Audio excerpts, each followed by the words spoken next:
Hi అండి, నమస్తే. నేను మీ వందన. అందరూ ఎలా ఉన్నారు? ఈరోజు స్పెషల్ అయితే మామిడికాయ గంగవల్లి కూర పప్పు అండి. చాలా బాగుంటుంది. ఇందులో ఉప్పు, కారం అలాగే పులుపు పర్ఫెక్ట్గా కుదిరితే పప్పు అద్దరిపోతుందనమాట. వీటితో పాటుగా అలా వడియాలు పెట్టుకొని తింటే పప్పు చాలా బాగుంటుంది. వేడి వేడి అన్నంలో కొద్దిగా పప్పు అలాగే వడియాలు నెయ్యి పెట్టుకొని తింటే నెక్స్ట్ లెవెల్ టేస్ట్ ఉంటుంది. దీనికోసం నేనైతే ముందుగా మామిడికాయనైతే తెచ్చుకుంటున్నానండి. ఇది మా ఫామ్ ల్యాండ్లో ఇలా మామిడికాయలు కాసాయన్నమాట. ఫ్రెష్గా ఉంది ఈ మామిడికాయ. దీన్ని అయితే కట్ చేసి తీసుకొచ్చుకొని ముక్కలుగా కట్ చేసుకున్నానండి. నేను తీసుకున్న పప్పు క్వాంటిటీకి నాకు హాఫ్ మామిడికాయ అయితే పట్టిందండి. అలాగే ఇప్పుడు నేను పప్పుని తీసుకుంటున్నానండి. దీనికోసం కందిపప్పుని తీసుకొని ఒక 2 సార్లు వాటర్తో బాగా కడిగిన తర్వాత మళ్ళీ వాటర్ వేసి నేను గంట పాటైతే నానబెట్టి పెట్టుకున్నానండి. బ్లోటింగ్ ప్రాబ్లం ఎవరికైనా ఉంటే వాళ్ళు ఇలా పప్పు డైరెక్ట్గా వండుకునే కంటే ఇలా నానబెట్టిన తర్వాత వండుకుంటే వాళ్ళకు ఆ బ్లోటింగ్ అనేది తగ్గుతుందండి. ఇది చిన్న టిప్ అనమాట.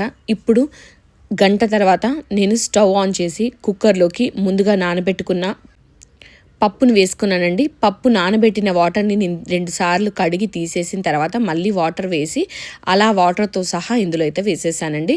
పప్పు క్వాంటిటీకి 3 వంతుల వాటర్ని అయితే ఇక్కడ యాడ్ చేసుకోవాలండి. అప్పుడు పప్పు మంచిగా ఉడుకుతుంది. అలాగే కొంచెం లిక్విడ్ స్టేజ్లో కూడా మనకు వస్తుందన్నమాట. దీంతో పాటుగా ఒక 4 పచ్చిమిరపకాయల్ని నేను ఇలా ముక్కలుగా కట్ చేసి వేసుకున్నాను. అలాగే 4 వెల్లుల్లి రెబ్బలు, ఒక టమాటో వేసుకున్నానండి. ఎందుకంటే నేను తీసుకున్న ఇక్కడ మామిడికాయ బాగా పుల్లగా లేదనమాట. అందుకని ఒక టమాటో అడిషనల్గా వేసుకున్నాను. అలాగే మనం తీసుకున్న మామిడికాయని సగం కట్ చేసి వాటి నుంచి ముక్కలు తీసి ఆ ముక్కల్ని అయితే వేసుకున్నానండి. అలాగే 2 కట్టల గంగవల్లి కూరను ముందుగా ఇలా తుంచుకొని వాటర్లో పసుపు వేసి మంచిగా కడిగిన తర్వాత మాత్రమే ఇందులో వేసుకోవాలండి. ఎందుకంటే చిన్న చిన్న పురుగులు ఇందులో ఉంటాయన్నమాట గంగవల్లి కూరలో. అవి లేకుండా ఉండడానికి నీట్గా 2 సార్లు పసుపు వేసి కడిగిన తర్వాత ఇందులో వేసేసుకోండి. అలాగే కొద్దిగా పసుపు కూడా వేసేసి అంతా బాగా మిక్స్ చేసుకోవాలండి. అంతా కలిపేసి దీంట్లో మూత పెట్టేసుకోవాలండి. కుక్కర్ విజిల్ పెట్టేసుకోవచ్చు, లేదా మీరంటే విడిగా కావాలనుకుంటే విడిగా కూడా దీన్ని ఉడికించుకోవచ్చండి. నేనైతే కుక్కర్లో వేసుకుంటున్నాను, ఈజీగా అవుతుంది. అలాగే మనకు పప్పు ఉడికిన తర్వాత కూడా మంచి సాఫ్ట్గా వస్తుందన్నమాట. నాకు ఇలా కుక్కర్లో ఇష్టం, అందుకే నేను వేసుకుంటున్నాను. ఇప్పుడు కుక్కర్ మూత పెట్టేసి మీడియం టు హై ఫ్లేమ్లో నేనైతే 3 విజిల్స్ తీసుకున్నానండి. స్టవ్ మీడియం టు హై ఫ్లేమ్లో పెట్టేసుకోవాలి. పెట్టుకొని 3 విజిల్స్ వచ్చేంత వరకు ఉంచేసుకున్న తర్వాత దాంట్లో ఉన్న ప్రెషర్ అంతా పోయిన తర్వాత మనము మూత తీసి చూస్తే పప్పు అయితే ఇలా ఉడికిందనమాట. దీనంతా మంచిగా కలిపేసుకోవాలి. లేదంటే మీ దగ్గర పప్పు దువ్వ ఉంటే పప్పు దువ్వతో మీరు మెత్తగా కావాలి అనుకున్న వాళ్ళు ఇంకా మెత్తగా, పప్పు అసలు కనిపించకూడదు అనుకునే వాళ్ళు స్మాష్ కూడా చేసుకోవచ్చండి. నాకు ఇలాగ ఇష్టం అనమాట, అందుకే నేను ఇలాగే ఉంచేసుకున్నాను. ఇప్పుడు వీటికి తగినంతగా మసాలాలు అన్నీ వేసుకుందామండి. ఇప్పుడు స్టవ్ ఆన్ చేసిన తర్వాత మళ్ళీ ఈ గిన్నె పెట్టేసి 1.5 టేబుల్ స్పూన్ అయితే ఉప్పు వేసుకున్నానండి. పప్పులో ఉప్పు కాస్త ఎక్కువనే పడుతుంది కాబట్టి. అలాగే 1 టేబుల్ స్పూన్ కారం వేసుకున్నానండి. ఇక్కడ నేను ఆల్రెడీ పచ్చిమిరపకాయలు వేసుకున్నాను కాబట్టి 1 టేబుల్ స్పూన్ వేసుకున్నాను. అలాగే మనం పోపు వేసేటప్పుడు ఎండుమిరపకాయలు కూడా వేస్తాం కాబట్టి కారం బ్యాలెన్స్డ్గా సరిపోతుందండి. అలాగే ఒక 1/2 టేబుల్ స్పూన్ వరకు జీరా పౌడర్ని, అలాగే 1 టేబుల్ స్పూన్ వరకు ధనియాల పొడిని కూడా యాడ్ చేసుకొని అంత బాగా కలుపుకొని ఇలాగే స్టవ్ మీడియం ఫ్లేమ్లో పెట్టేసి ఒక 5 నిమిషాలు అలా ఉంచేసుకున్నారనుకోండి, ఉప్పు కారాలన్నీ కరెక్ట్గా మిక్స్ అయిపోయి పప్పుకు చాలా బాగా రుచి వస్తుందన్నమాట. ఇప్పుడైతే మనం దీన్ని తాలింపు వేసుకుందాము.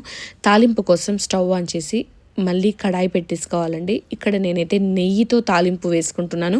మీరు వద్దు అనుకుంటే నూనెతో వేసుకోవచ్చండి. నాకు ఇంట్లో పిల్లలు ఉన్నారు కాబట్టి పిల్లలకు మంచి టేస్ట్, ఫ్లేవర్, దాంతో పాటుగా వాళ్ళకి నెయ్యి వేస్తే ఇష్టం కాబట్టి నేను నెయ్యి తాలింపు వేస్తున్నాను. వద్దు అనుకుంటే మీరు ఖచ్చితంగా నూనెతో వేసుకోవచ్చండి. ఇది పల్లి నూనెతో ఇంకా టేస్ట్ చాలా బాగుంటుంది. ఇప్పుడు నూనె వేడైన తర్వాత జీలకర్ర, ఆవాలు పోపు దినుసులుగా వేసేసుకొని 3 ఎండుమిరపకాయలని కూడా నేను ఇక్కడ వేసుకుంటున్నానండి, ముక్కలుగా కట్ చేసుకొని. ఇవి కాశ్మీరీ రెడ్ చిల్లీ, మంచి స్పైసీగా ఉంటాయి అన్నమాట. వీటిని కూడా వేసేసి అలాగే ఒక 10 వరకు వెల్లుల్లి రెబ్బల్ని దంచి ఇందులో వేసుకున్నానండి. ఇప్పుడు ఇవన్నీ మంచిగా వేయించుకోవాలన్నమాట. ఇవి కొద్దిగా రంగు మారుతున్నాయి అనుకున్నప్పుడు కాస్త కరివేపాకు కూడా వేసేసుకోవచ్చండి. నేను ఇక్కడ ఉల్లిపాయ అన్నది తాలింపుగా వేయట్లేదు. నాకు పప్పులో ఉల్లిపాయ పెద్దగా నచ్చదు కాబట్టి నేను వేయట్లేదు. మీకు కావాలి అనుకుంటే మీరు కొద్దిగా అలా ఉల్లిపాయ వేసేసుకోవచ్చు. ఇప్పుడు ఇదంతా మంచిగా వేగిన తర్వాత కాస్త పసుపు కూడా యాడ్ చేసేసుకొని అంత బాగా కలిపేసి ముందుగా మనము ఉడికించి పెట్టుకున్న మామిడికాయ గంగవల్లి కూర పప్పుని ఇందులో అయితే యాడ్ చేసుకోవాలండి. ఇలా కొద్ది కొద్దిగా నేను ఫస్ట్ యాడ్ చేసుకున్న తర్వాత, ఎందుకంటే నెయ్యి కాస్తే ఉంది కాబట్టి ఒకటేసారి వేసేస్తే మనకు మీద పడుతుందండి. అందుకని నేను కొద్ది కొద్దిగా వేసుకుంటూ తర్వాత అంతా ఒకసారి వేసేసుకున్నానండి. ఇలా అంతా వేసేసుకొని దీన్ని బాగా కలిపిన తర్వాత ఒక్క 5 నిమిషాలు మీడియం టు హై ఫ్లేమ్లో పెట్టేసి ఒక్క ఉడికిన తర్వాత మనం ఫైనల్గా కొత్తిమీర జల్లేసుకొని స్టవ్ అయితే కట్టేసుకోవచ్చండి. అంతే, చాలా సింపుల్గా ఇలా మామిడికాయ గంగవల్లి కూర పప్పునైతే చేసుకోవచ్చండి.